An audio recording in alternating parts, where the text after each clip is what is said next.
England में किसी व्यक्ति ने एक दवा इजाद की प्रसव पीड़ा की कि डिलीवरी के समय दर्द न हो। जब वो दवा दी गई तो माँ को तो दर्द नहीं हुआ, लेकिन जो बच्चे पैदा हुए वो लूले लंगड़े अपंग या बोधे बच्चे पैदा हुए।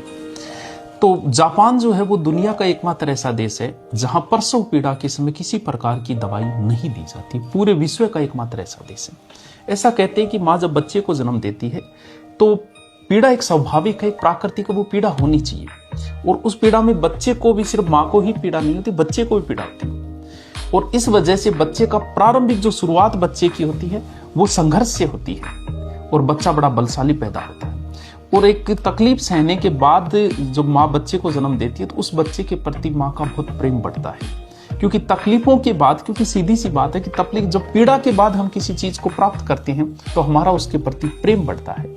वैष्णो देवी के हेलीकॉप्टर से भी जाया जा सकता है, लेकिन जो पैदल चल के वहां पहुंच के दर्शन करते हैं तो वो पीड़ा के बाद जो दर्शन है ना, उसका एक अपना अलग आनंद है। तो यह लिखा है कि ये गणित बहुत से लोगों के जीवन को खराब किए हैं। मंजिल से भी ज्यादा मूल्यवान मार्ग है।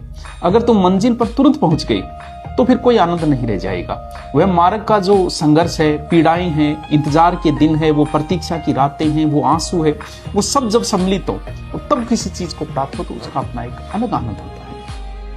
अगर तुम नौकरी की तैयारी करो, बड़ी आसानी से लग जाओ, तो नौकरी की कोई इज्जत नहीं रह जाती। आदमी इज्जत करता ही नहीं है फिर नौकरी की, बड़ी आसानी से मिल जाए। और जब तुम संघर्ष के बाद 2-4 साल बाहर रहे, हौसलों का खाना खाया, बड़ी पीड़ाएं सहन की, तो उसके बाद जब तुम नौकरी मिलेगी और तुम उसकी जो इज्जत करोगे ना, वो एक अलग ही बात होगी। तो पीड़ाओं के बाद, संघर्ष के बाद जब कोई चीज प्राप्त हो तो उसका अपना एक अलग आनंद है।